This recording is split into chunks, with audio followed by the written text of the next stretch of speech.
Great tonight. Sergio Perez is officially out at Red Bull. Did this situation drag on for way too long, and will Liam Lawson be his replacement? Trackhouse Racing is entering the Rolex 24 at Daytona. Can they win on debut in GTD Pro? Conor Daly is back in IndyCar full-time. Could he and Juncos Hollinger Racing build on their podium last year at the Milwaukee Mile? Hello to all of our viewers watching here in the United States and around the world. Welcome to Grit Tonight, your weekly motorsports news program. I'm Kobe Lambeth. With me are Joshua Birch from JB Motorsports and Matt White from Grid Endurance Performance Index. We encourage everyone to comment and chat, ask questions, and support us through Super Chat. Now, Josh, take it away with our top story this evening. It's actually our final show of the 2024 racing season. Right, I was told it was fancy dress. You lied to me, the guys. Oh, no, I've let you down. Oh, dear. Like the tie. I've gone festive. In a long overdue move, Red Bull Racing and Sergio Perez have agreed to part ways before the start of the 2025 Formula One season. This marks the disappointing end to their partnership after 4 years and 90 races together.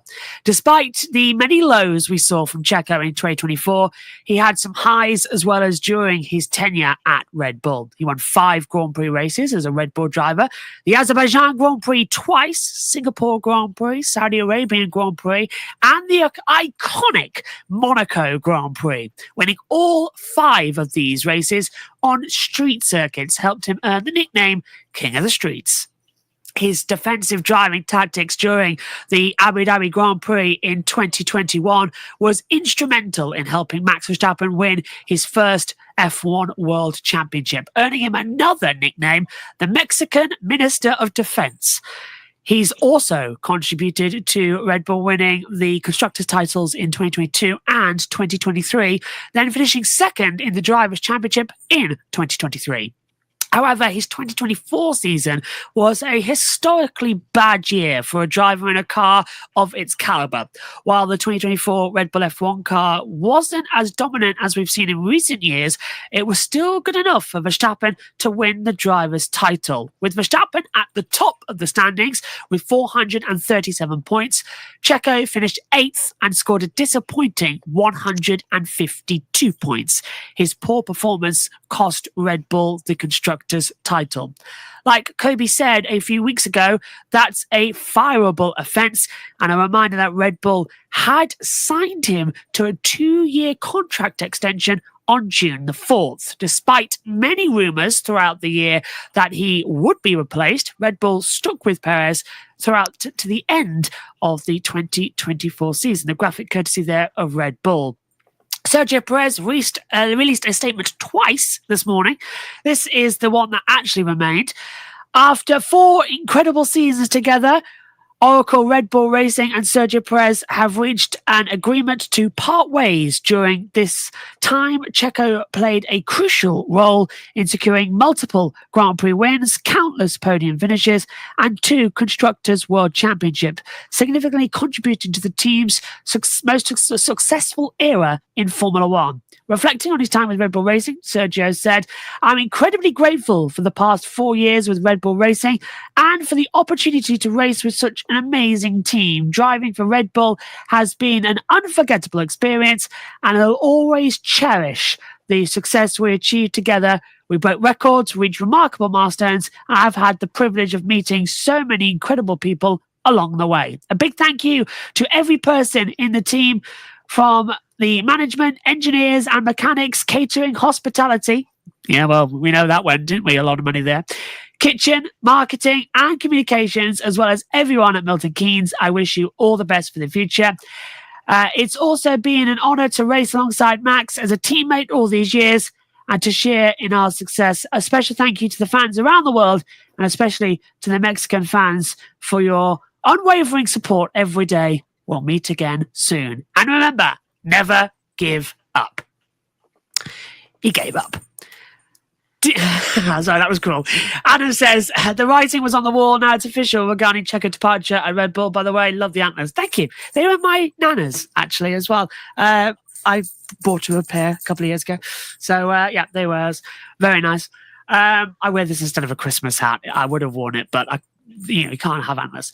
So, did Red Bull let this situation drag on for way too long? And do you think that we've seen the last of Sergio Perez as a Formula One driver? Josh, I'm just thinking about one of the last things you said before you got into Sergio's statement. Like, they seriously signed him to a contract extension on June the 4th? Like, really after what we saw at the beginning of the season? I don't understand why Red Bull decided to do that, saying he's going to be here another 2 years, and then boom, Sergio Perez is gone at the end of the season when the rumors were heating up, heading into the summer break that he might get replaced. They probably should have done it then instead of let this drag out way too soon. But maybe there was like a legal situation there where it would be easier to let him just complete the season, then we can basically pay him to go away in 2025 and whatever, because that's usually how I've seen it done in other sports where a head coach gets fired and then he basically gets paid to go away for the next year. So I guess that's the situation with Sergio Perez. And looking at some of the good things that he's done, Josh, I'm really glad you brought up all of that stuff, because there's been so much bad happening with Sergio Perez this year that I actually forgotten about all of the good stuff that he did during his few years tenure with the organization. Winning the Monaco Grand Prix is obviously a major career highlight, probably one of the highlights of his racing career, because not every driver can go out and say that they won the Monaco Grand Prix, Formula One's premier event, and then all these other street circuits as well, and earning that nickname, the king of the streets. Yeah, so Sergio has definitely had some good memories at Red Bull, but this 2024 season, and especially the back half of last season as well, and not being able to keep up with Max, it just makes you wonder about Sergio Perez, because I like I said, I didn't remember all of that good stuff because it's just been such a horrible year for him in 2024. So I'm really not surprised to see this situation come to an abrupt end. I was thinking after Abu Dhabi, and especially considering what we saw all year long, there's no way Red Bull could bring him back. And I know team principal Christian Horner said that this was Checo's decision and that he decided to walk away. But you know what? I guarantee you it was not Checo's decision at all. That this was something that Red Bull was going to do, hell or high water. And we've officially come to this decision, and he's no longer going to be at this team. And we'll talk a little bit in a moment about who could potentially replace him as Max Verstappen's teammate in 2025. And in regards to Sergio Perez, this potentially being his last hurrah as a Formula One driver, I guess I'll say we'll just have to wait and see how that goes. Considering the form that we've seen from Perez all year long, I'm not really sure how many teams would be willing to take him on once we get into the 2026 season. But the one team that I'm thinking about right now is probably his best chance to return would be the Cadillac F1 team, because it said that alongside an American driver, they want to have an experienced Formula One driver in their line. I think there's a lot of F1 veterans who will be on Cadillac shortlist there, and one of them might be Sergio Perez if he wants to return to Formula One. And we know there's going to be a lot of youth and inexperience on the grid next year in F1. So comes with that, you have a lot of growing pains. So if one of those rookies who are on the grid next season ends up struggling and all of that, maybe Sergio Perez will be on their short list, to just come in and replace him. So I think there could be some potential opportunities for Sergio to return as a Formula One driver. But yeah, but after the form he had all year long, I think those options might be limited, but who knows? I've seen stranger things happen. What do you think, Matt? Evening, everybody. A couple of things on this. Let me show you this picture. This was posted by Sergio Perez yesterday, about 24 hours ago from when we were recording, putting this show out. It's not a paid advertisement for Patron, but this was his picture that he posted. And I saw that and went, you're going to need a few of them, Checo, I feel like, over Christmas, because there's no point training or whatever for next season. Way too long. Absolutely right. This has been coming for a long time. If you wind back to the beginning of last season, sort of in the early races, pre the European season, got a couple of wins, was doing okay, but then tailed off. And that's just continued into this year, where it's just been, I mean, what are we going to do now in Hots and Knots every week when we get to a Grand Prix? It's still Lance. He's not going to be in the knot section, or are we going to have an honorary knot section for Checo Perez? I'm joking. I mean, the pit lane incident at Qatar a couple of weeks ago was just embarrassing. Ben's stat that he dug up a couple of weeks back, which is clipped up on the channel that you can see from another show, where it was, what was it, 3 points per race since May or April or something mad. There was a Autosport minutes before the news came out this evening, when it was finally officially out. there was a graphic that Autosport put up on Facebook that said Max Verstappen since Abu Dhabi 2023 had led 700 and whatever it was laps of Grand Prix. Yuki Tsunoda had led 5 and Sergio Perez had led 1. And you can absolutely bet your bottom dollar without even needing to look that up that was under a pit stop cycle where he was left out longer than everybody else. It's 4 years to the day that he was signed by Red Bull to replace Alex Albon. And 4 years exactly, he has mutually consented. He's not been fired. He's not been sacked. He's mutually consented. That's the new phrase that plays. He has been mutually consented out of his job. So I guess this has taken a long time to get all the legals involved. And I've got a feeling, and I might go and drive down by the factory tomorrow to see what the car park looks like, because I've got a feeling that their Red Bull team may have packed up for Christmas today. So that's why we have to wait kind of extra 24 hours from what we expected. We were going to have to, when we got this news coming through yesterday, it's come through on the Wednesday, which is great for us because it's only a couple of hours before the show goes out. But I've got a feeling they, and as someone, I think it was Chris Medlin mentioned, it's official, but nobody wants to put this out because it's not, everyone else thinks it's their own announcement to make. So far too long for this. Let's talk about what happens next, because that could be interesting.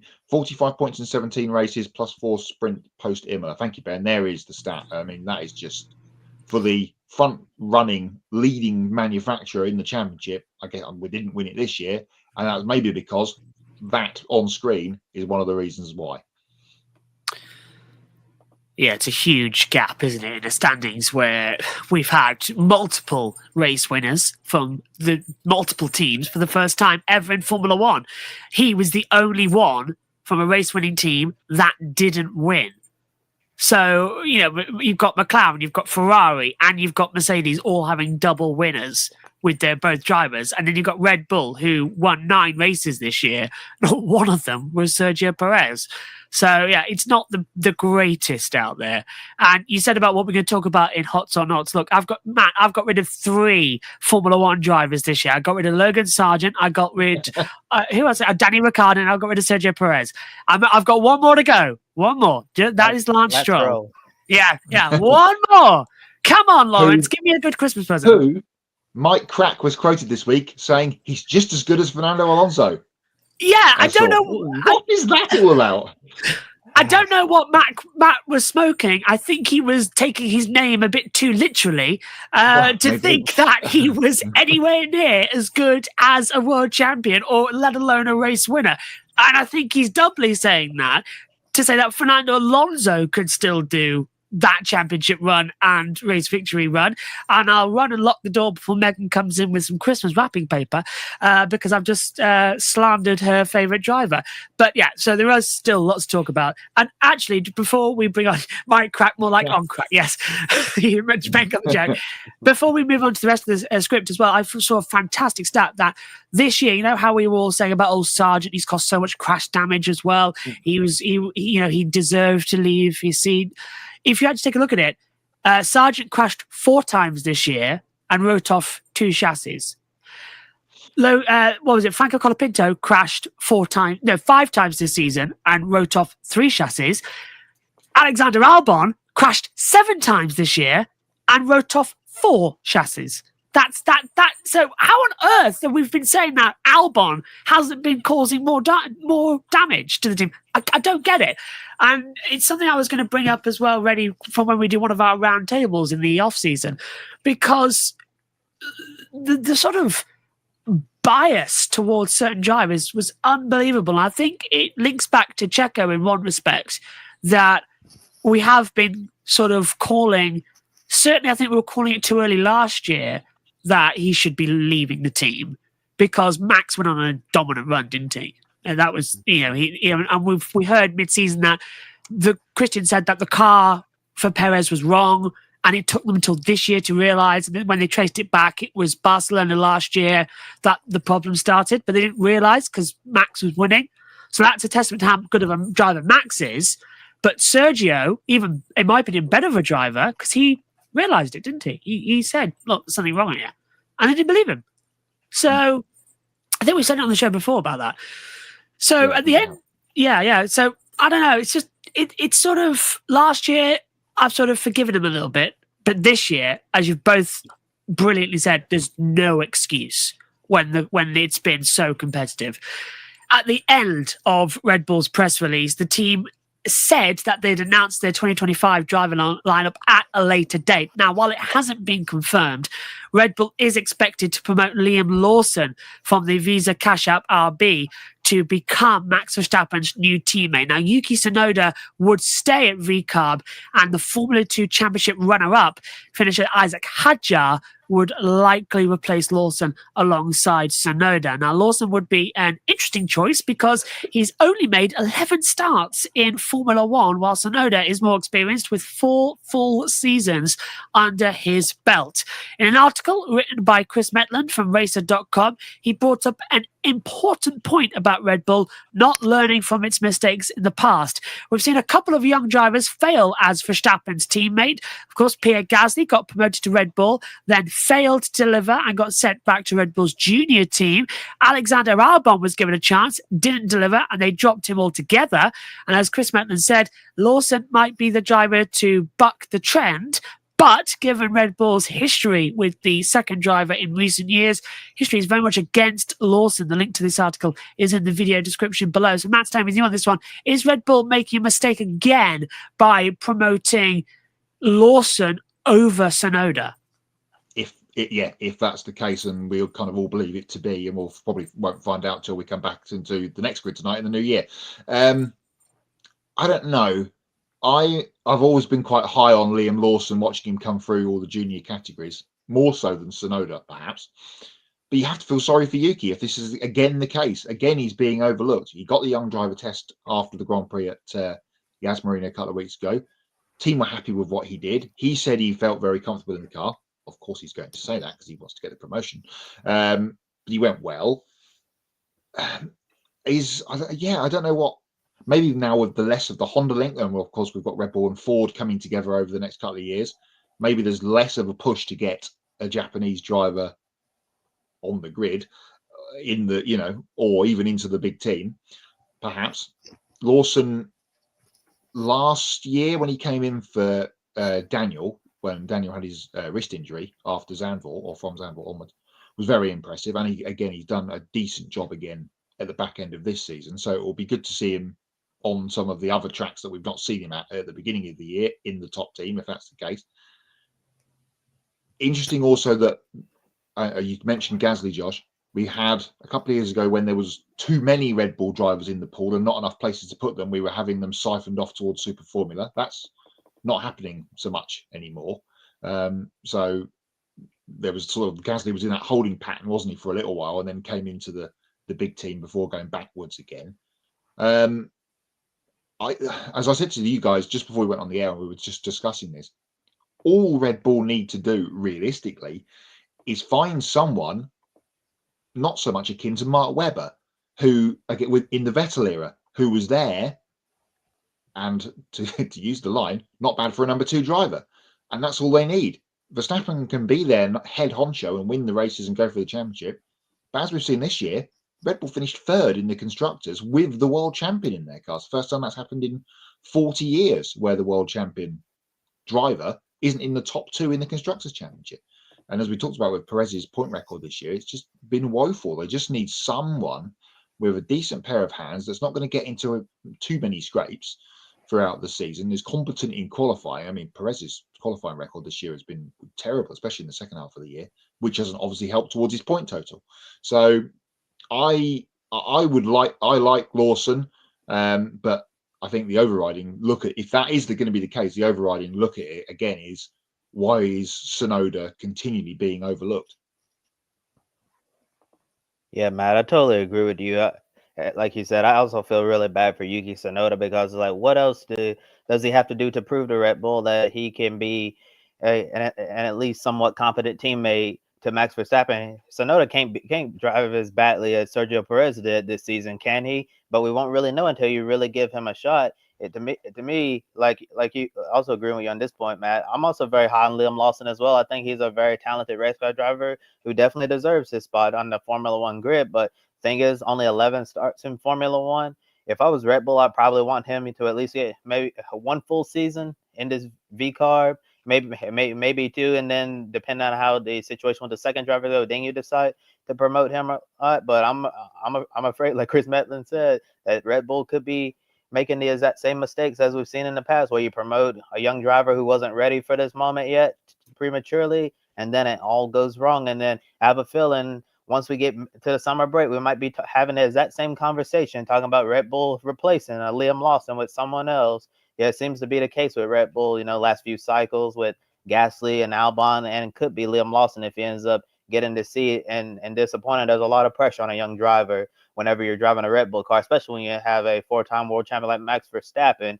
It seems like Ben Verstappen's teammate is a curse, because if you're his teammate, you usually don't end up surviving within the team. And if Liam Lawson can survive, do enough, to help the team win the constructors and not be too terribly off from Max, then that would be obviously really good for Liam, and then we won't have to have this discussion again. But Yuki Tsunoda, I just don't understand what Red Bull has against this guy. And in my opinion, if I were Red Bull, I would probably, promote Tsunoda, see how he gets along. If he does well enough to satisfy the team, then great. But if Tsunoda doesn't do well, then you can always just send him back to V-Carb and promote Liam Lawson then. By then, Liam Lawson would have some more Formula One racing experience under his belt, and that would probably serve better for Liam. And looking at how Yuki Tsunoda performed in the postseason test in Abu Dhabi, it seemed like the team was extremely happy with him, and he did all of the right things. But still, they're not very high on Yuki to get this seat. That they prefer Liam Lawson. If I was Yuki, I would make 2025 my absolute last year with this program, because I would feel disrespected, belittled, like this team doesn't believe in me at all. And I would rather be somewhere where I'm appreciated. And I know Honda obviously really likes Yuki, and Aston Martin, they're switching to Honda in 2026. Fernando Alonso, he plans to stay into the new regulations. And we all know the situation with Lance Stroll. He's basically going to have a Formula One seat until he decides that he doesn't want to do this anymore. So there are no Formula One opportunities probably won't be any real Formula One opportunities for Yuki, over there at Aston Martin Honda in 2026. So I don't really know where Yuki goes from here. It's just a real unfortunate situation if he ends up not getting a call to go up to Red Bull. So the one embarrassing fact on this is that I believe that Yuki Tsunoda now is the most experienced Toro Rosso, AlphaTauri, V-Car, Racing Bulls, whatever you want to call it, Minardi driver in that team ever. Because I can't think of a driver who's stayed there as long as he has, been as consistent as he has, and hasn't been promoted up. I'm genuinely struggling. It's been, 4 seasons now, 21? So since then. So I can't believe it. Ricardo did 2 different stints there, but even then, it was 2 years and 2 years, wasn't it? So 4 consecutive years. It is a bit of a joke, isn't it, to have that? So, go on. Sorry, can I take you guys and the viewers on a quick Liam Lawson related history lesson? I talked about Gasly being punted off to Super League Formula a couple of years ago when they didn't have places for him to go. In 2021, when there were again too many Red Bull drivers for the seat, Liam Lawson and Alex Albon went to the DTM. They did, yeah. Yeah, I remember in that. Ferraris. Liam Lawson, who'd never done any GT racing before, as far as I'm aware, and can Google, turned up at Monza for the first race and won. Then he won twice more, both times at the Red Bull ring, fittingly. And then in the season finale at the Norris ring, took 2 pole positions and was in line for the championship before all the Mercedes is ganged up on him. And Maxi Gertz snicked through and won the championship by 3 points. And he said, I'm not doing any more GT racing. I'm done. Because I clearly proved that I'm fast enough. And then ended up going back to, I think he ended up in Super League Formula after that, from memory. But Super Formula in Japan? Yeah. So, Super League Formula was very different. That was the football thing. Let's not go there. From years ago. But he's clearly a talented guy. If they get him in, I mean, we know that V-Carb, Minardi, Toro Rosso, whatever it's called this week, thing wasn't the best car on the grid, especially towards the back end of the season. They kind of trailed off. and get him in the Red Bull car, I think he will give Verstappen at times, not all the time, but at times, a run for his money.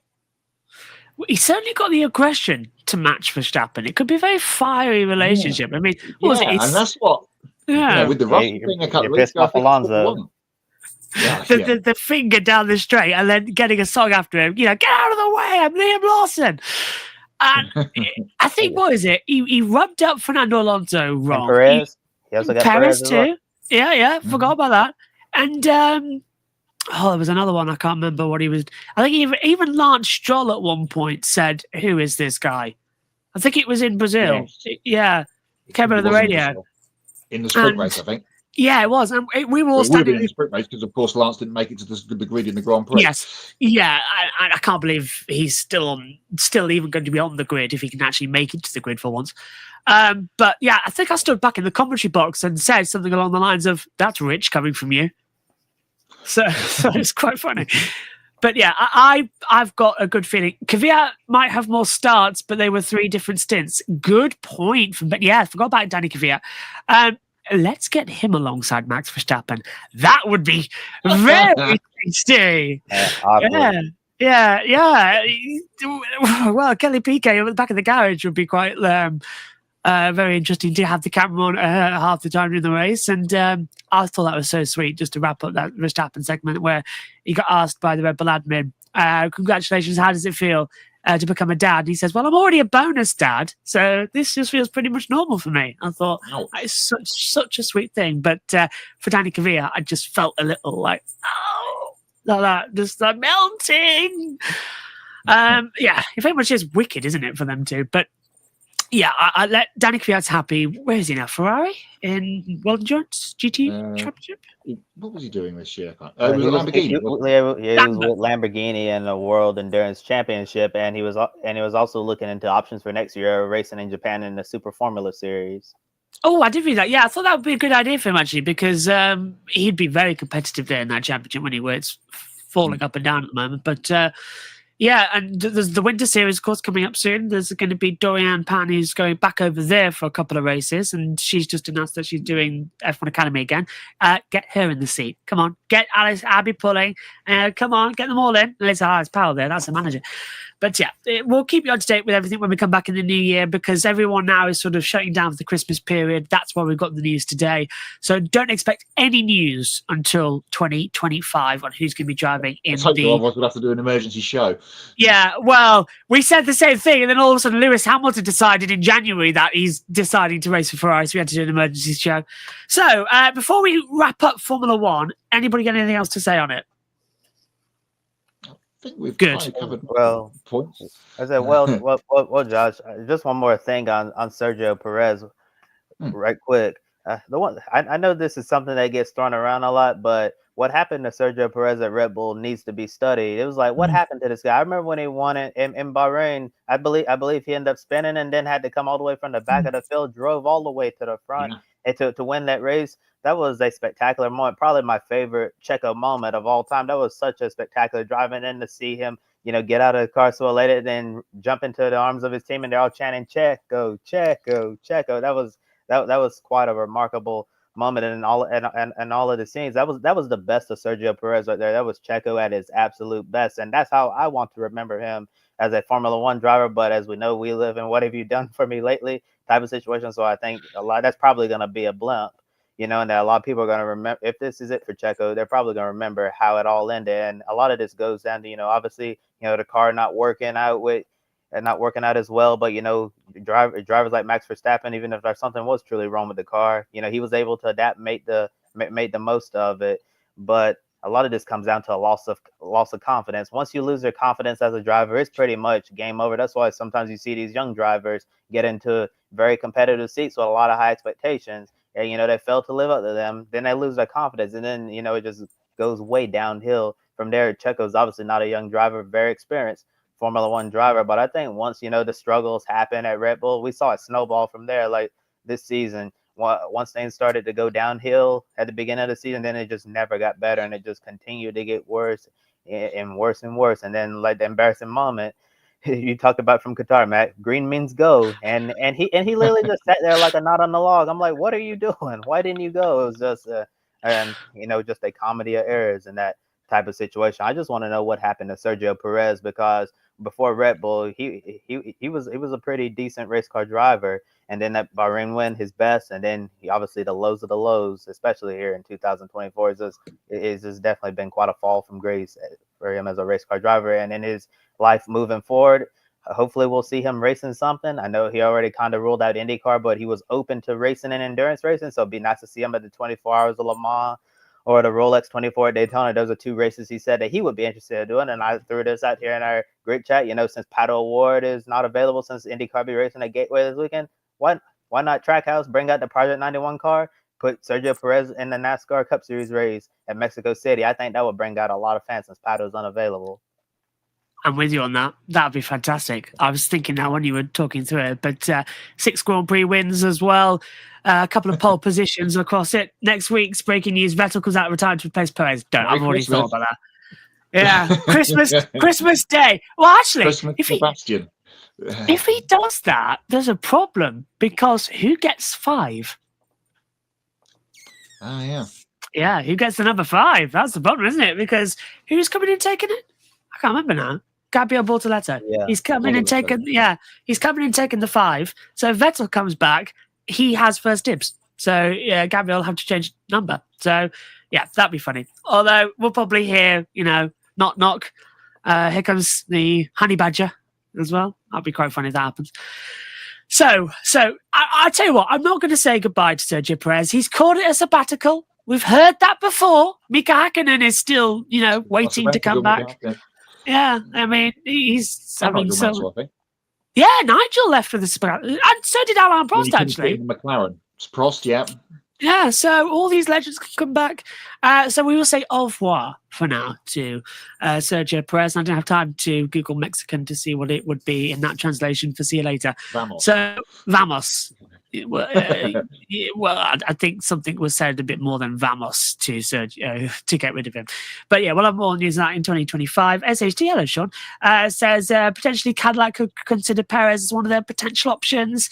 We already know Ricardo said, no, I'm retired, I'm done. But, Dolly do can get you out of anything. What do you think? Cadillac, would you bother looking at Perez? So that's going to be, 26, isn't it? Yeah. Perez is however old now, getting towards the twilight of his career anyway in terms of age.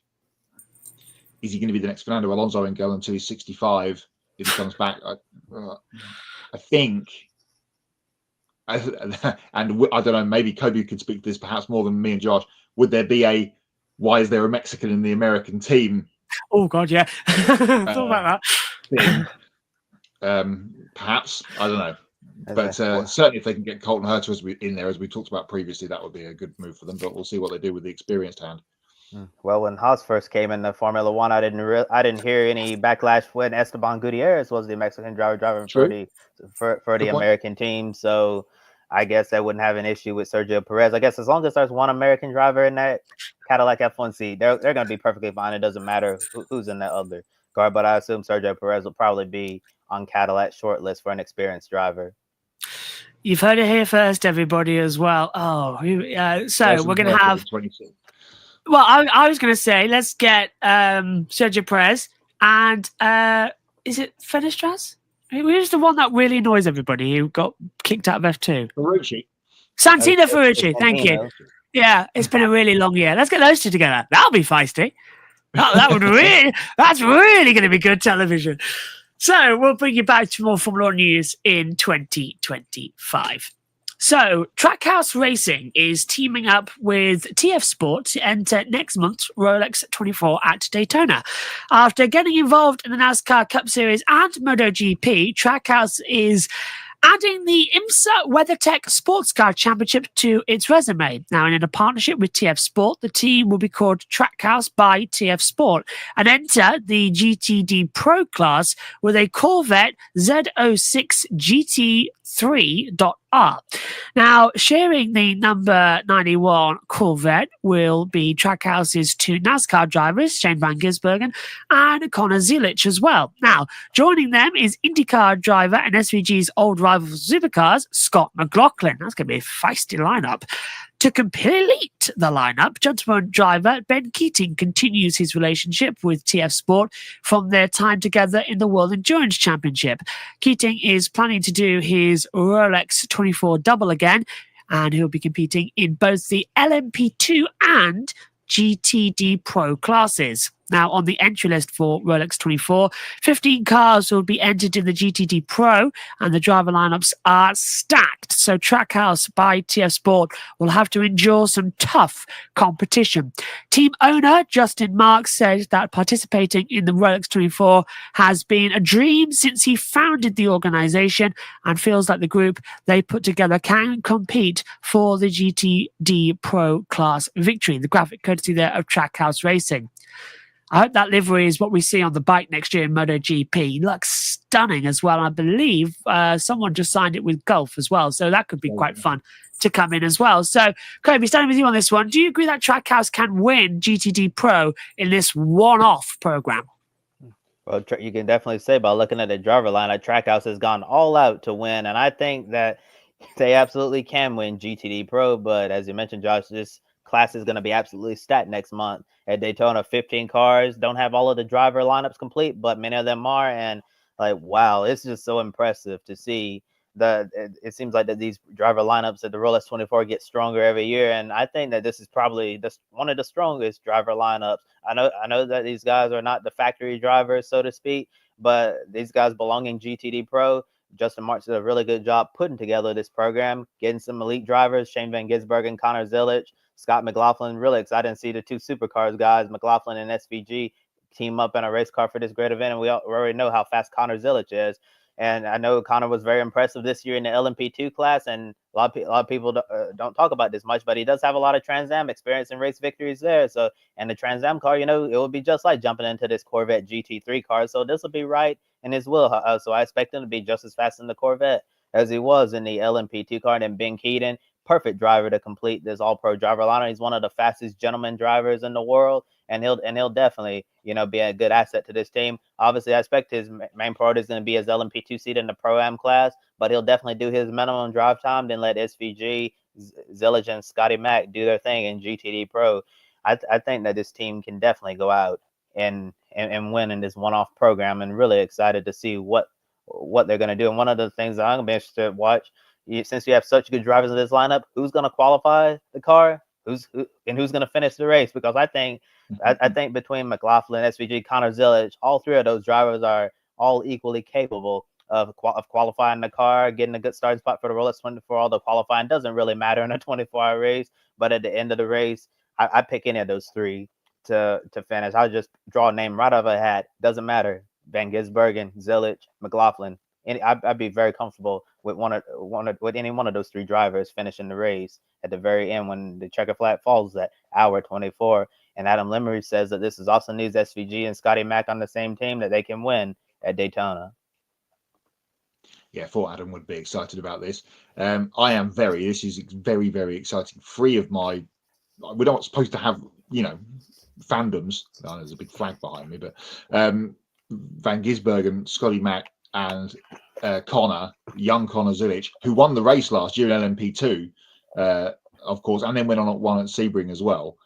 He is on his way to superstardom. We know how good Scotty and Shane are. Great to see them together in a car after all their battles in supercars over the years. More on supercars guys teaming up together when we get to Hots and Knots later on, by the way. And Ben Keating, who is probably the fastest bronze rated or gentleman driver, if you want to include them all in the same scope in the world in anything, and he'll be dovetailing, as you've mentioned, between LMP2 and GTD.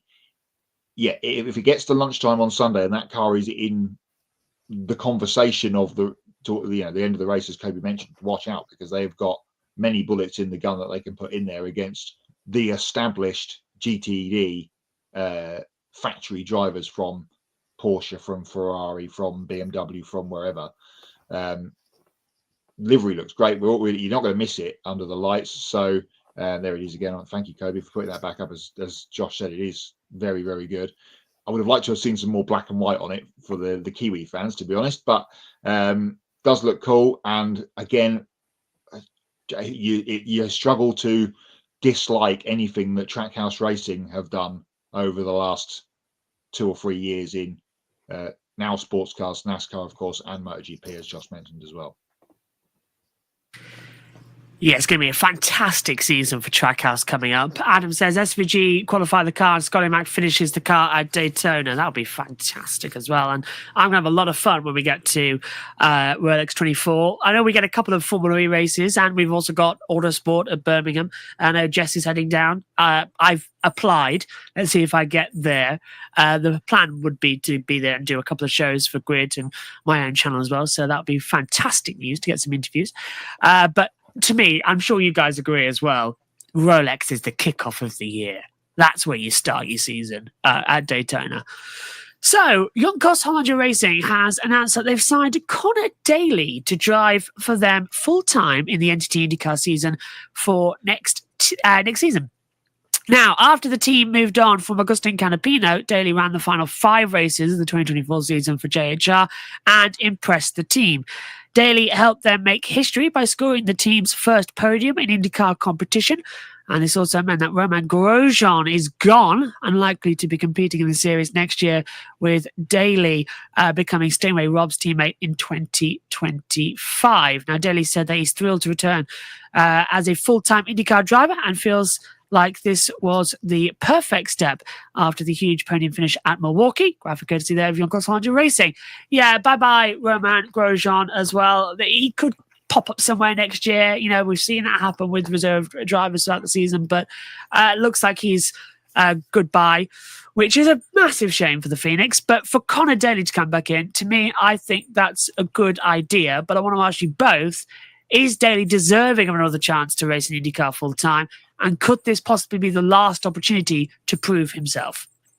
Yeah, well, yes, probably, because he's floated around, hasn't he, for the last few years, since he lost the ride at Foyt, sort of picking up reserves here and injury recoveries and whatnot here, there, and everywhere, especially towards the back end of last season. I feel like he'll be okay-ish. We know what Conor's, where Conor's strength is more on the oval side.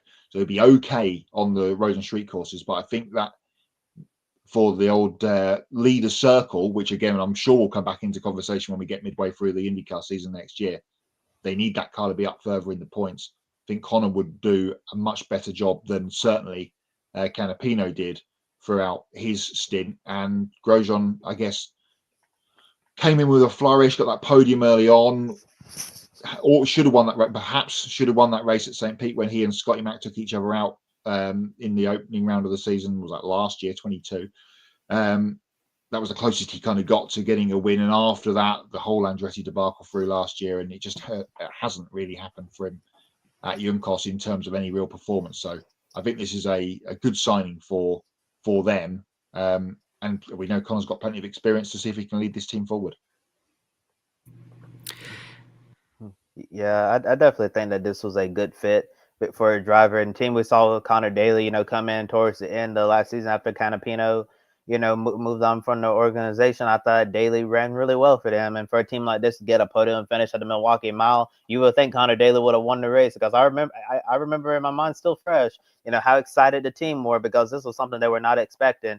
And Conor Daly ended up, taking them to a historic result for them. IndyCar is very competitive, and for a smaller team like Juncos Hollinger Racing finish on the podium, definitely a massive win for that whole organization. And it really seemed like, that they just clicked and gelled and the chemistry was really coming on. So I guess, like you said, perfect next step, was to go full-time IndyCar racing with them.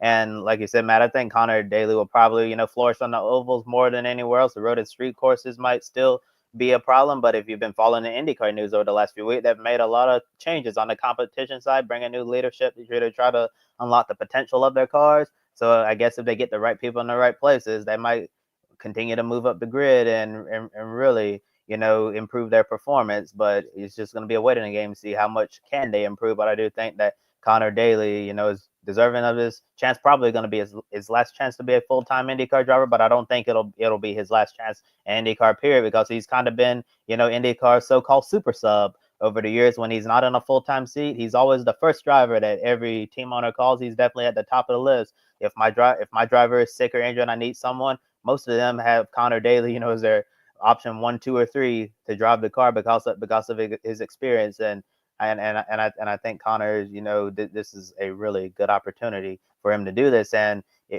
also in the news lately, this actually wasn't Conor Daly's, initial deal that he had planned to sign. He'd hoped to, team up with Polka Dot and run the full NASCAR Xfinity Series season in 2025. He was supposed to race with Sam Hunt Racing in Xfinity, all 33 races, but unfortunately, the deal fell through. And then we saw the number 24 Chevrolet with Ryan Rumble for the Indy 500 only program that went to Jack Harvey. So that wasn't on the table. Originally, Daly was going to run Sam Hunt in Xfinity and then do the one-off program again with Ryan Rumble. And then he was able to get the funding, for this Juncos Hollinger Racing seat, and that's how he ended up back in IndyCar. That's probably where he wanted to be, but he seemed content, was going to do Xfinity and then continue to do the Indy 500. But I guess in the end, everything worked out well for Daly. And in regards to Romain Grosjean, it looks like he's going to be running the Lamborghini and IMSA next season, because it doesn't seem like there's going to be a spot for him on the IndyCar grid unless he can, get some cash and race with Del Coyne Racing. But those are really the only 2 seats that are available right now on the IndyCar grid. But there have been a lot of rumors, saying that the multiple drivers are probably going to share those seats at Del Coyne Racing, which is become well known in IndyCar as the TBA team that we're going to be going week to week, figuring out who's going to be driving that Del Coyne Racing car. So I guess if Grosjean can find funding, do maybe a few races here in Del Coyne, that would be great for him. But his full time IndyCar days, at least for this season, not going to happen. If BMW had any sense, they'd sign Romain Grosjean up to partner Kevin Magnussen in the World Endurance Championship next season as well. That would be, I think, my bet to get him inside a race seat as well. So, ahead of the 2025 NASCAR Cup Series season, some changes have been made to the practice and qualifying format. Now, are you sitting comfortably? Then I'll begin, as I get interference from my phone. Practice time will increase from 20 to 25 minutes. Now, instead of having 2 rounds of qualifying at every single track, qualifying will now be 1 round, except the super speedway races, which will continue to have 2 rounds of qualifying. Each starting position will be based solely on the qualifying results, instead of lining them up based on qualifying groups, with some drivers who were quicker starting further back. As well, to break it all down, standard practice and qualifying procedures for flat tracks, mile, and halves, plus Pocono and Michigan as well. We'll see a 25-minute practice for groups 1 and 2, followed by a 1 lap and a single round of qualifying. Now, for short tracks, a 25-minute practice for both groups, then 1 round of qualifying, but drivers will get to run 2 laps. At road courses, 25 minutes of practice for each group, followed by a 20-minute group qualifying session, and the starting lineup will be set after 1 round of qualifying for each group. We'll also see an extended practice session for the Clash, Daytona 500, COTA, All-Star Race, Mexico City, Indianapolis, and the Phoenix Championship race.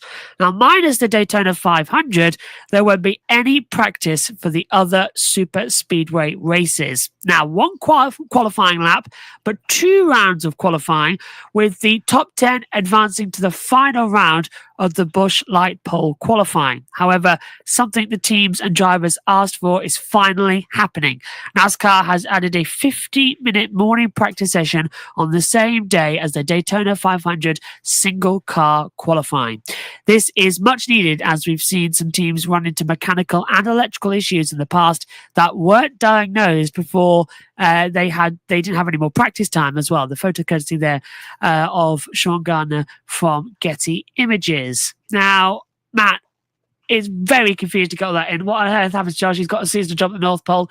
Yes, as well. I'm one of Santa's reindeer and elves this week. Hello, look, I've got a red nose and all, and rosy cheeks to come into it. Ed, the elves were short. They needed some extra hands. Yes, they did. Yeah, yeah. And if my niece and nephew are watching, look, I told you I was part of the magic. Hopefully they're in bed. I just realised the time. My goodness. Anyway, Matt. Then again, my niece does like waking up screaming for food, and she's only 1. So, was a simpler practice and qualifying format needed? And do you view a pre-Daytona 500 qualifying practice session as a huge positive? Personally, that was more confusing than what we had before. Well, that was what I was going to say. Was if that wasn't confusing for people, then what was the old system? Because that sounded fairly confusing as you ran through it there to me. I don't feel like. I feel, especially IndyCar, I guess, with the Indy 500 qualifying, and it's more so in Formula One, qualifying is made to be a big deal or is more important than perhaps NASCAR is. They've floated or changed the ideas around multiple times over the last couple of years. We had that race at Atlanta, I want to say it was, a few years ago, where nobody made it to the line before, or was it Pocono? I can't remember now. Where someone will correct me, Matthew Owens, if you're watching, where nobody made it to the line and they were all knocked out. It could have been Fontana off the top of my head, which was just stupid. But they needed to do something, I guess. The whole of that, the good point of the whole of that stuff that you've just gone off, Josh, is that we get the practice session back at Daytona on the Saturday before the qualifying. That is, as you said, very, very important for everybody to get themselves shipshape, because it is the biggest race of the year. We don't want people falling out in qualifying and not being able to set a lap time, do a run. So that is very important. I don't get why we're having extra practice for the championship race at Phoenix. That seems very bizarre, unless they've got a stack of Goodyear tyres at the end of the year that they need to burn through. Yeah, it seemed confusing in the way that it's probably written and read out, but may not be such confusion when we actually get cars on racetracks in February. Yeah, some breaking news while we've been on an air as well. They've released a tentative weekend schedule for everything, including from the Clash all the way to Phoenix as well. Interesting with the Clash, which I suppose is the interesting we can tell you. On Saturday, you'd have Cup practice and the Cup heats, and then Sunday you'll have the qualifying and the race itself at North Wilkesboro, where are we? Bowman Gray. Yeah. So the only ones, by the way, we've also released a schedule of how the stages are going to run. You can search this at Bob Popgrass on Twitter as well. He's put these out, but I'm going to read you out the races that we currently don't know the schedule for, and that is Circuit of the Americas, we don't know. Mexico, we don't know. Interesting, Chicago, we don't know. Of course, stage length, is it? Yes, this is stage length and distance as well. Talladega. Their second Talladega race, that is also to be confirmed, coming into as well. And this is in Cup as well. So, but for reference, the first Talladega would be 60 for stage 1 and 2 and 68 for stage 3. Xfinity, we don't know the stage length for COTA, Chicago, or the second Talladega. And in truck, we know them all, bar Talladega. As well. So that's a quite interesting one. And North Wilkesboro, for them, there will be 70, 70, and 110, make it up to 250. While you've got that on your phone screen, Josh, what's the truck stage length for Lime Rock Park? Can you see that on there? I can. Lime Rock is 35 for stage 1, 35 for stage 2, and 30 for stage 3, 100 in total. Good. Yeah. Anything else you want me to ask? I was hoping they weren't going to do 10, 45, and 20 or something silly, which would have made a bit of a mockery. But if they're all fairly stagnant, that's good. Really interesting to note as well that we haven't got anything for really haven't actually got anything for I was going to say the Clash. There's no information for the Clash, and usually we did get that last year, didn't we? When we were in LA. So yeah, interesting. We will keep an eye cross on that, and there's nothing else coming in as well for ARCA, so I can't tell you anything on that. Sorry. So now a major story that broke this afternoon. 2311 Racing and Front Row Motorsports achieved a major legal victory in the courtroom. Now, both teams had their preliminary injunction granted, allowing them to compete as chartered teams during the 2025 NASCAR Cup Series season. Now, without the charters, both teams risked losing millions of dollars. Under the most recent court ruling, 2311 and Front Row can now sign the new charter agreements and continue pursuing its antitrust lawsuit against NASCAR. The teams were also granted permission to purchase the charters from Trackhouse Racing to start up their third full-time teams. Now, according to the Associated Press, this was a huge break for 23XI because they risked losing both drivers of Tyler Reddick and Bubba Wallace. Now, if the federal judge didn't grant two preliminary injunctions, Reddick's opt-out clause in his contract would have gone into effect, making him a free agent.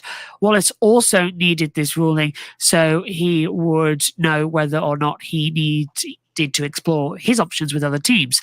Here's the statement from the team's attorney, Jeffrey Kessler, as well, who says, "We welcome today's decision by Judge Bell, granting a preliminary injunction in our favour.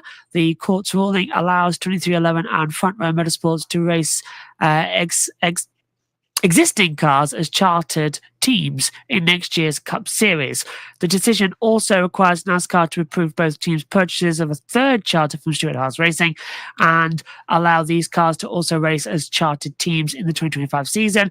We are confident in the strength of our case and will continue to fight so that racing can thrive and become more competitive and fair sport in ways that benefit teams, drivers, sponsors, and most importantly, our fans as well." Matt, how exciting is this legal victory for 23XI and Front Row?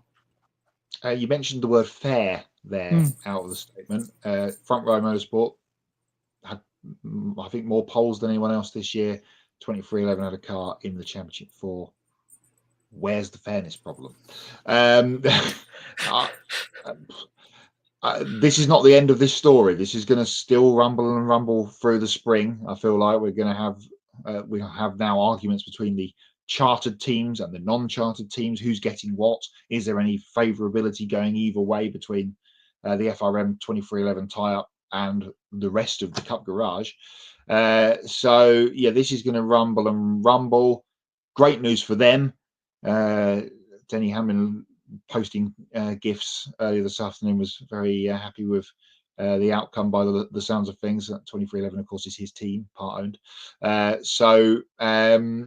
Yeah, great for those organisations. They've got what they wanted out of this to this stage, but I feel like there's plenty more of this, which we'll probably end up covering through the spring and once we get back into racing mode again from Daytona onwards next year. Yeah, it's going to be here before you know it as well, the 2025 NASCAR Cup Series season. Now, that's it for our main stories tonight. We've got more coming up shortly, but first, let's head over to Matt White for the latest from our Grid EPI update. The final Grid Endurance Performance Index update of the 2024 season. We had the final race of it, the 152nd race of the Grid EPI for 2024 at the weekend. It was at the Yas Marina Circuit in Abu Dhabi for the Lenovo Golf 12 Hours, where the Optima Motorsport McLaren of Todd Coleman, Aaron Telitz and Frederick Schandorf crossed the line first, but then was adjudged to have been speeding in pit lane on its final two pit stops and was given a penalty, handing the race victory to Gilles Magnus, Dennis Marchal and Bill Huang Zhou for Santalok in their Audi, the second time that the Santalok team has gone on to win the Golf for 12 Hours. So congratulations to them, although not coming through the circumstances they perhaps would have wanted. So that ended the 2024 Grid Endurance Performance Index update. Here is the final top 10, unchanged from last week, and it has Dane Cameron at the top of it. He is the official now, we can say that officially, the Grid Endurance Performance Index champion for 2024. Give you some stats from the year, which we haven't been able to bring you, or it's been so busy with races that we've not been able to. 964 different drivers ended up being eligible to win the Grid EPI come the end of the season. Ralph Bone picked up the most bonus points. He had 4.8 bonus points across his average for the season. He ended up 395th in the standings from that 964. We had four people win on the most wins column, and they were the two teams that battled it out for the the GT World Challenge Europe Sprint Cup.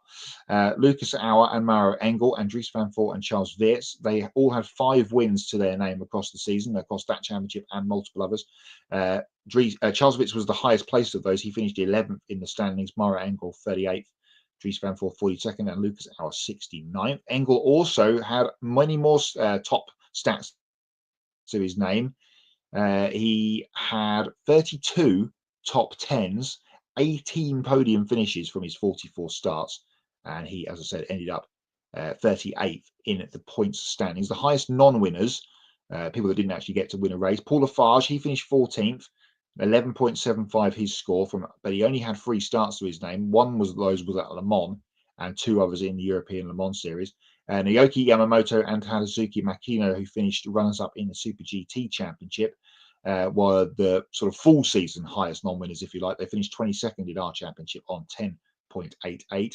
And for the women, there were 19 eligible women drivers in the Grid EPR for 2024. And congratulations to Samantha Tan, who has ended up the top female, 199th in the standings, 5.59 her final score, beating Rahel Frey, who was the second best, 2.94 her score, 462nd in the overall table, and 475th place was Australian Renee Gracie on 2.8. I would tell you what's coming up this weekend, but there isn't any racing because it's Christmas and New Year. The next Grid Endurance Performance Index race is the Dubai 12 Hours, which is on the second weekend of January. And on the following Grid Tonight show, we'll bring you the runners and riders and the winners from it as we start off all again with Grid Endurance Performance Index for 2025, which actually has more races in it than this year. It's up to 159, can you believe, in the longest motorsport championship on the planet. Talking of long, plenty of Kobe long news, more news than you can shake a stick at getting out before Christmas, and he'll bring you up to speed with that now. Thank you, Matt. Time for some more motorsports news from around the world. And starting in 2026, MotoGP will return to Brazil for at least 5 years through the 2030 season. MotoGP will compete in Goiânia at the Goiânia International Racetrack Ayrton, which previously welcomed the series from 1987 to 1989. When MotoGP returns to Brazil in 2026, will be the first race in this particular South American country in 2 decades. Brazilian motorcycle racing fans have a young Brazilian, the Chiron Diogo Moreira, who won the Moto2 Rookie of the Year award, graphic courtesy of MotoGP. Last Friday was a memorable day for NASCAR Craftsman Truck Series driver Raja Caruth. He became a college graduate from Winston-Salem State University, and Spire Motorsports announced on the same day that they signed him to a contract extension to keep him in a number 71 Chevrolet Silverado full-time next season. HendrickCars.com will also return as his primary sponsor. Caruth said it's great to have a home and stability heading into next year and believes this is the first time in his career that he won't be with a new team or competing in a different series to start the new season. At Winston-Salem State University, he received a Bachelor's of Science degree in Motorsports Management. In regards to his continued sponsorship from HendrickCars.com, Rick Hendrick is thrilled to continue supporting Caruth's career. Hendrick said that Caruth is a young man with tremendous character and proven to be a great representative for his company. In response, Caruth said he's grateful for everything the Hendricks have done for him and hopes to put on a show for them in 2025. Graphic courtesy of Spire Motorsports. Christian Rose is moving up from the ARCA Menard Series to the NASCAR Craftsman Truck Series full-time in 2025. Rose will drive the number 44 Chevrolet for Nice Motorsports, joining the already confirmed Matt Mills and Caden Honeycutt on the team. He competed in ARCA for the last couple of years with AM Racing, where he finished top 5 in the points both years after getting a late start to his racing career. In the past, Rose played college baseball at the Division I level and received a bachelor's degree in hospitality management from the University of Maryland Eastern Shore. Then became a bouncer at a bar and grill in Ocean City, Maryland, and ended up getting into super late model racing before his ARCA tenure. Rose said it's a huge opportunity for him to move up from ARCA to trucks, and the speed from Nice Motorsports is why he signed this deal with them, graphic courtesy from the team. Big Machine Racing is teaming up with Forte Racing for next month's Rolex 24 Daytona. That means that NASCAR driver Parker Kligerman will make his Rolex 24 debut in a number 78 Lamborghini. He'll join the team's full-time drivers, Mario Farnbacher and Misha Goldberg, and the Michelin Endurance Cup driver will be announced at a later date. With his full-time NASCAR career in the rearview mirror, Kligerman said competing in the Rolex 24 has been a dream his whole life, and after working the NBC Sports broadcast for the last several years, he'll finally make his first start in endurance racing. He also thanks Scott Borchetta and Big Machine Vodka Spike Coolers for making this all happen. Photo courtesy of Forte Racing. The most successful driver in the history of Bowman Gray Stadium's racing history, Tim Brown, is going to make a surprise appearance in the NASCAR Cup Series exhibition race in the Clash. Brown may not have any Cup Series racing experience in that class, but he's definitely the most experienced driver at Bowman Gray. He's currently the all-time winningest driver at the track known as the Madhouse with 101 race victories, 146 poles, and 12 track championships in the featured modified division. Brown will drive the number 15 Ford for Rick Ware Racing, the same team he works for full-time in the shop as a suspension and drivetrain specialist. So that means he'll get a rare opportunity to help build the car that he's going to race in NASCAR's Premier Series. He said he understands that he's not on the same level as the Elite Cup drivers, but he wants to enjoy this moment and soak it all in with his family. Graphic courtesy of Rick Ware Racing. In what's been an off-season of major shakeups, another key team member is departing Erebus Motorsport. Team principal Brad Tremaine is leaving the team and the Repco Supercars Championship altogether for a huge job opportunity in the NTT IndyCar Series with Ray Hall Letterman Lanigan Racing. In 2016, Tremaine joined Erebus as a mechanic and worked his way up to team principal at the beginning of 2024. Tremaine thanked Erebus for 9 wonderful years in Australia and for being a part of the effort that helped make Erebus a championship and Bachelor's 1000 winning organization. He departs the team after Erebus previously lost Brody Kostecki, endurance driver Todd Hazelwood, engineers George Commons and Tom Moore, all to Dick Johnson Racing in 2025. So Erebus definitely has some big shoes to fill next season with all of these key departures. Photo courtesy of Supercars. And as Josh already mentioned earlier on our show, after finishing second in the championship this year, Jordan Penn will return to F1 Academy in 2025. Penn will continue to drive the entry supported by Mercedes and fielded by Prema. She says she's extremely motivated to return to F1 Academy and fight for the championship after coming one spot short of Abby Pullen in this year's title battle. In addition to her F1 Academy commitments, Penn will also continue to compete in the Formula Regional European Championship and run select races in the Formula Regional Middle East Championship. Mercedes driver development advisor Gwen LeGroux said Penn had a very successful debut season in single seater, noting that making the switch from GT cars isn't easy because the driving style and skill set are very different. Photo courtesy of Mercedes.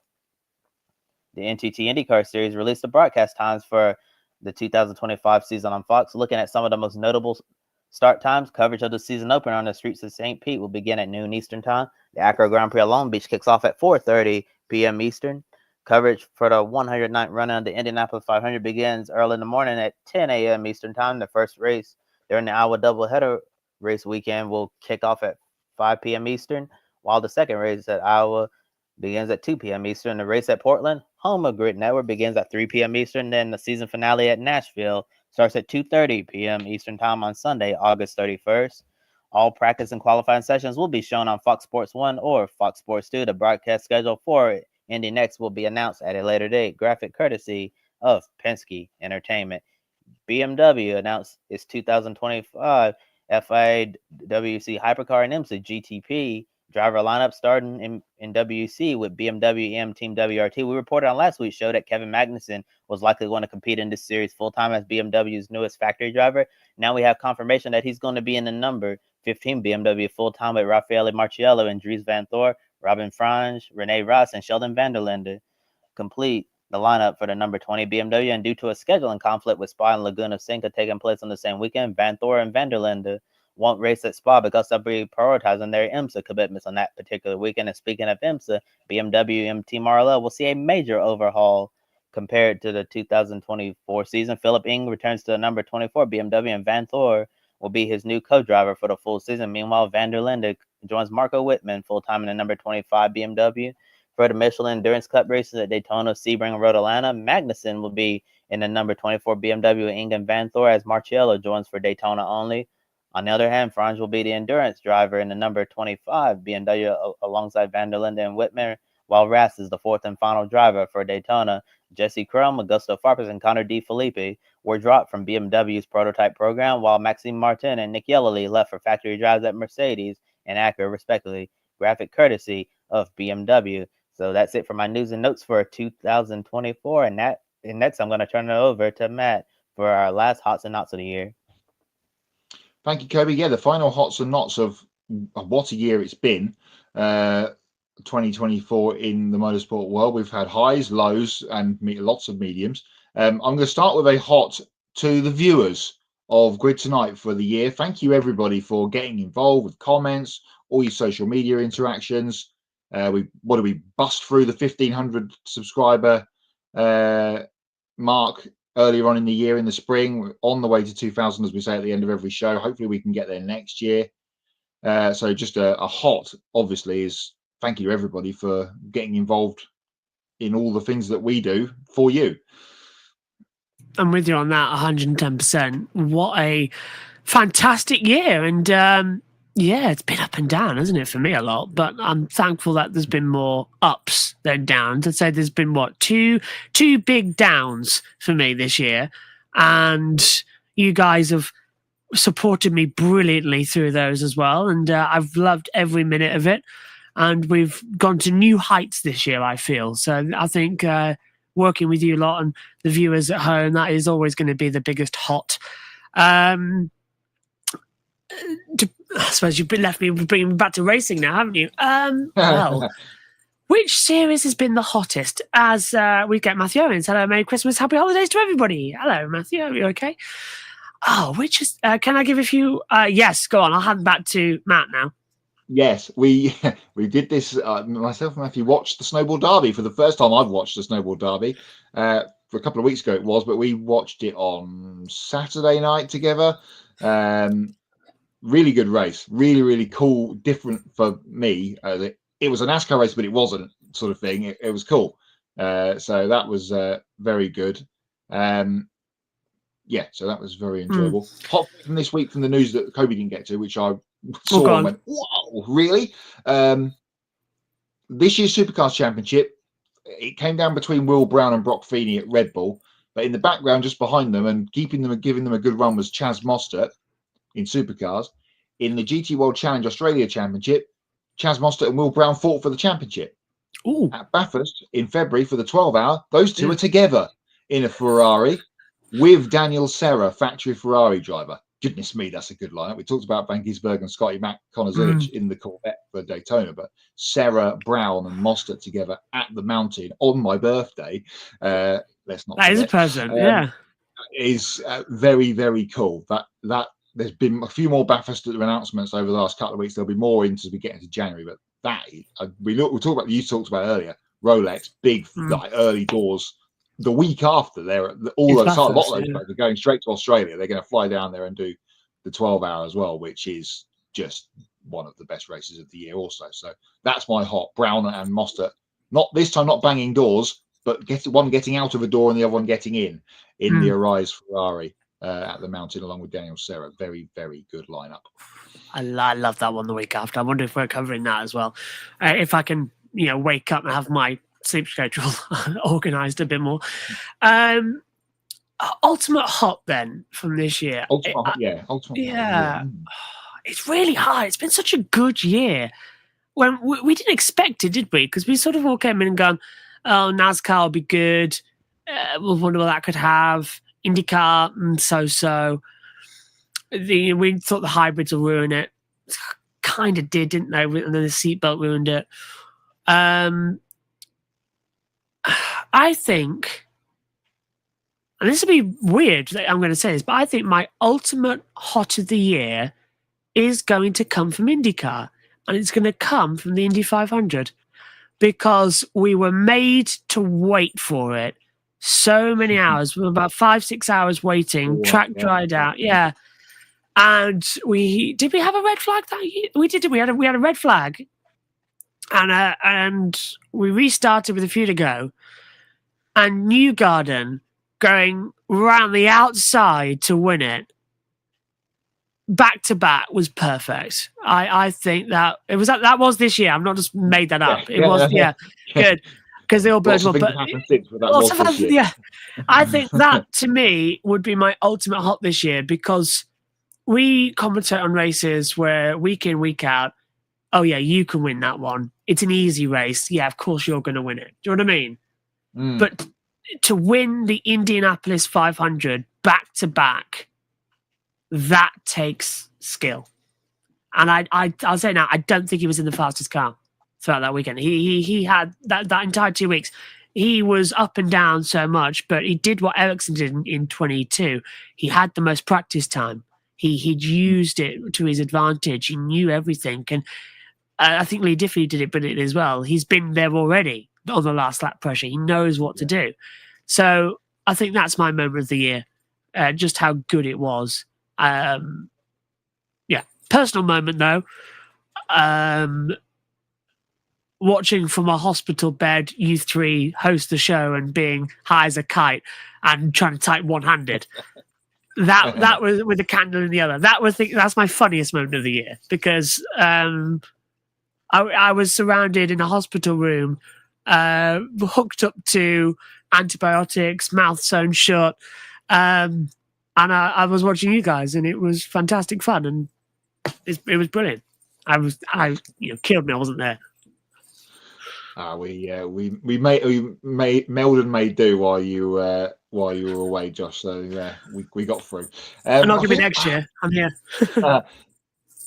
Well, let's hope not. Quick comment from Matthew Owens says not to still at all the NASCAR IndyCar clashes, even when they're both on Fox and FS1, is pretty rough. Yeah, that not good. Particular, just a lot of that could have been avoided. Adam says hot.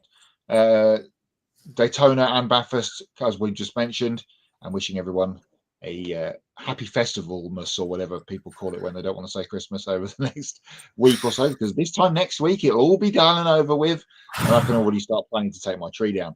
I think my ultimate hot for the year, if I had to pick one thing, and let's not forget for regular viewers, I'm still watching stuff from August. I'll get August finished for the end of December. That's my plan over the next week and a half.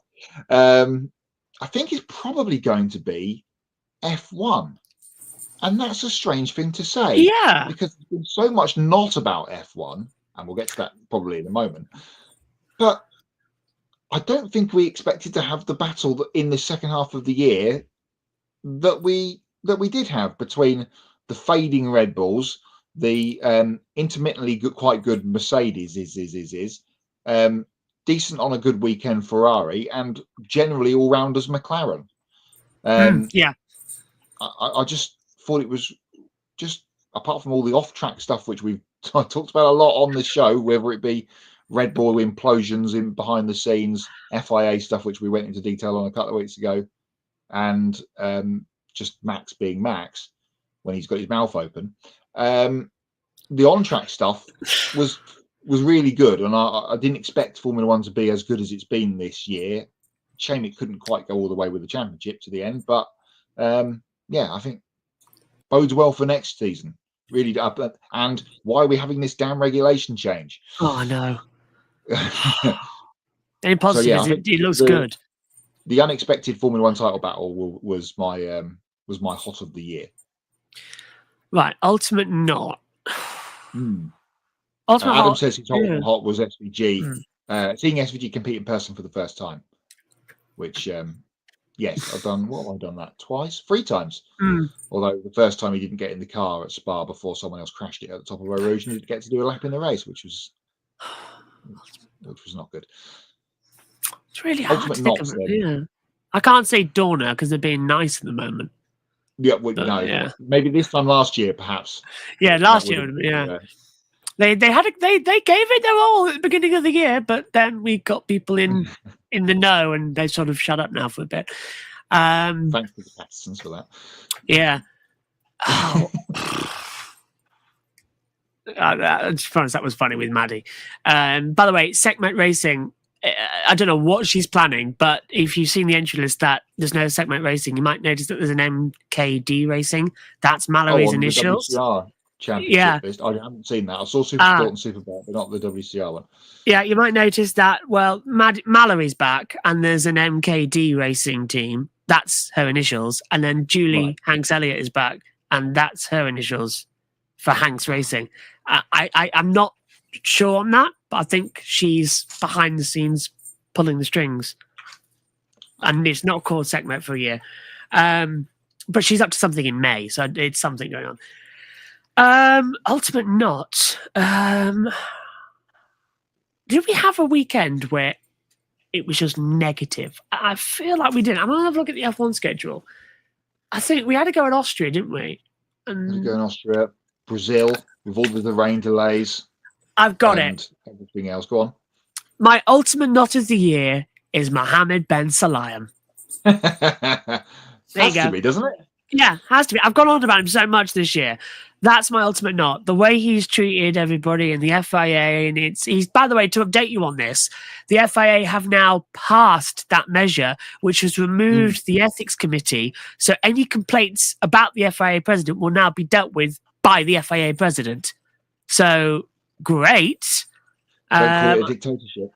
Yeah, I think I'd rather have Putin in charge, to be fair. I think when he was with Bernie, I think that was just about on, as much as we could take. Now we've gone full dictator. So I'm not entirely happy about that. There's going to be more about that when we come back in the new year. I know there is, because there's things brewing behind the scenes from the FIA that are going to get released. But yeah, this was it. It's ended up now being 18 personnel has left under his rule. That's been going on a couple of years. And there's been, 15 this year alone. Terrible year. That's my ultimate knot. As you've taken that, which I absolutely agree with, I wasn't going to go with it, but then you said it, and I was like, of course. Yeah. I think I'm just sick of clashes. I know it's hard. Yeah. I know we have the Olympic break, of course, this year, for a lot of championships having to work around the Olympics for their television stuff with IndyCar. NASCAR, obviously, Formula One, it was in their summer break, so it didn't affect them at all. I think we had Spa on the first weekend of the games, which it was, wasn't it? And then and we had MotoGP in the middle of it at Silverstone. But I'm just tired. And Matthew made the point before, and we took IndyCar and NASCAR 9 clashes in terms of there being on at the same time. I just don't think that's going to work for Fox. Frankly, you're still not going to get people go A or B. The Mr. Burns ketchup or catsup bottles thing. They're going to go with NASCAR every time if you give them a choice at the moment. But yeah, I don't really have a proper ranty knot, because I think I'm out of rants for the year, honestly. But I'm just a bit tired of all the clashing going on. People need to look at, before they release their calendars, look at the other calendars and go, they're on there. Well, we can't go against them. Yes, MotoGP's British Grand Prix on the same day as the Monaco Grand Prix and the Indy 500. And it's the last Sunday of the Premier League that weekend as well. And there's a high chance that might come down to the last match. So I'll be running around like a Christmas tree that day. End of May. And also a quick not that I just remembered, not an ultimate not, but a not that I remembered. So British Superbike not going to Silverstone again. They didn't go this year. They're not going again to Silverstone next year. And now that the TCR UK Championship is not going to Silverstone next year either, and it's going to be with the TCR Europe Championship at Spa. Something's going on, isn't it, with Silverstone? Something's going on at Silverstone. And they had no motorcycle track days all this year at all. The only motorcycle event at Silverstone all year in 2024 was the MotoGP race weekend. Nothing else. Yeah, the fans don't like it at Silverstone either, do they? They want it back at Donington. It's not going to happen. No, it's too unsafe. No, and the pit lane's too small. And yes, it is. I can attest to that. 4 times I've been at that track this year. Something. Hopefully, we'll be at Silverstone in September. We need to get working on that one after New Year for ELMS. We have the Grid Network UK outing, but there's something going on at Silverstone. Just something to be aware of, because if the big not TCR's UK is not massive, but if BSB isn't going to the best, biggest, as I knocked some Christmas presents over, track in the country, there's something going on there. I've got a Christmas present coming up. That's 2 time microphones, so we're good for that, Matthew. We're good for that. Oh, very good. Also, let's see if we can get a comms box and we'll do the commentary as well. Let's see if we can do that. Let's not push our luck, but okay. Well, they've got a tiny one. We can do it. Quick last one from Matthew. He says, "I'm just thrilled with all the coverage we had this year and the racing we were rewarded with. Atlanta, Daytona, Kansas, Indy 500, Miami. I guess he means Homestead by that. Watkins, Glen, Martinsville could go on. Such a great year. NASCAR this year has been tremendous. Really, really good. I know there's been people with the playoffs and but actually on track stuff, apart from the Austin Dillon thing at Richmond, which is a sour note on the year. It just been really good. And let's hope we get more of that in all the championships next year. I think we mentioned it on the end of the show last year that we were excited for this happening in this championship, that happening in this. So much. Got a couple of weeks off, and then we're really back into it again once we get to the Rolex, really, as you said before, is the kickoff for everything for the year, really. Found a bit of breaking news that's happened during our show tonight as well. February the 19th is when Ferrari will launch their Formula One car for 2025. Fred Vasseur promising it's a 99% new car. Why bother in the last year of a regulation change? I know. Get to see Lewis in red for the first time then on February 19th. Set your date. Set your calendars. Set your reminders now. It's going to be fun, that. And as you've gathered, this is our final show of the year. I've been given the honour to round us out for the season. Grid Tonight will be back on the air on Wednesday, January the 8th to kick off our 2025 season of motorsport coverage. Please continue to subscribe to our YouTube channel. Thank you very much for helping us reach the 1,500 subscribers milestone as well. Now we're very much well on the way to 2,000. You can hit the bell icon to get notifications when we go on the air, and you can follow all of our social media platforms and visit our website, gridnetworktv.com. On Monday, the December 30th, you can be there as well for a full recap of the 2024 grid ranking to end the year. You can take 5 minutes to invest in the Grid Network through our Patreon. You can join Colin, Mark, Tishelle, Robin, David, and Matthew, who invest each month in the Grid Network. And we do encourage you to join these fine folks who help us keep us on the air. And once we hit $500 per month, we can start sending our team to the track to cover more races and continue expanding our coverage. The link to all of that is in the video description. You might have heard Matt talk about me and him going to Silverstone for the European Le Mans Series as well. So fingers crossed we can do that as well next year.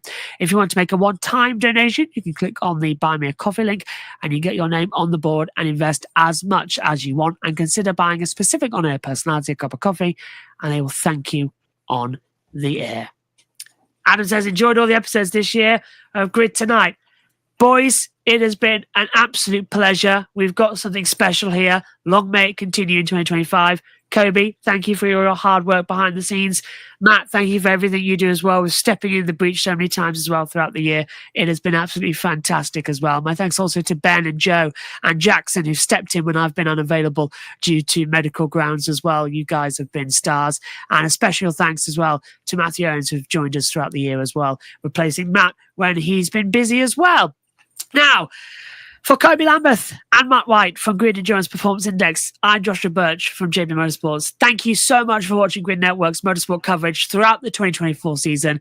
Happy holidays, and we'll see you in 2025. Goodbye.